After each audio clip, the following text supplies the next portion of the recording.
So I'm currently in chapter 3. And I'm just doing key points today, guys, because I want you guys to read for yourself. So it's written here. One second. Okay. Yet do this with gentleness and reverence. So I'm reading Peter chapter 3, verses 16. Yet do this with gentleness and reverence, keeping a clear conscience, so that when you are accused, those who disparage your good conduct in Christ will be put to shame. For it is better to suffer for doing good, if that should be God's will, than for doing evil. For Christ also suffered for sins once for all, the righteous for the unrighteous, that he might bring you to God. He was put to death in flesh, but made alive by the Spirit, in which he also went and made proclamation to the spirits in prison, who in the past were disobedient when God patiently waited in the days of Noah while the ark was being prepared.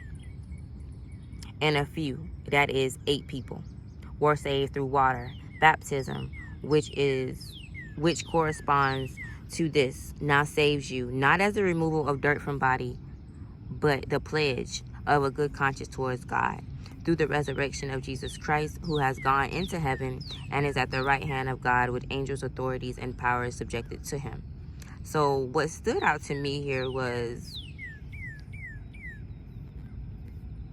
a pledge of good consciousness towards God.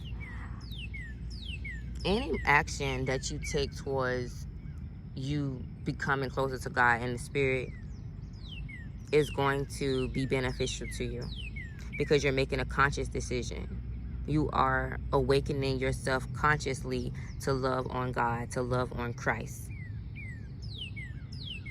So I want you guys to think about that when you are trying to live holy, or you're trying to live righteously.